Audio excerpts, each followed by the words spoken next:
আমি চিন্তা করেছি লিমনের আগেই মনিকে বিয়ে দেবো। মা, বাচ্চা একটা মেয়ের উপর এরকম জুলুম করা বন্ধ করেন। আশ্চর্য, মেয়ে আমার, তোমার প্রবলেম কোথায়? না, আমার কোনো প্রবলেম নাই। আমিও বৌমার কথায় একমত, মনিকে আরো লেখাপড়া করা উচিত। পড়ালেখা করাবে, জেনের মতো যদি করে তখন কি করবে? ও এমন করবে না, ওর প্রতি আমার বিশ্বাস আছে।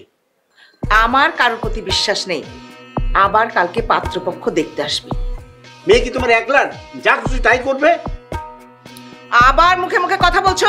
তোমার এত বড় সাহস! বাবা থামো তো, মা যেটা ভালো মনে করবে সেটাই করবে, তাই না মা? এই, তাই বলে তো মা অন্যায় কিছু করলে আমরা তো সায় দিতে পারি না, তাই না? ন্যায় অন্যায় কি আমার তোমার কাছ থেকে শিখতে হবে? অভাব থাকলে অবশ্যই শিখবেন। মুখ সামলে কথা বলো। Just get out. মা তুমি শান্ত হও, মা শান্ত হও। এই চলো তো, চলো। আর চলো না।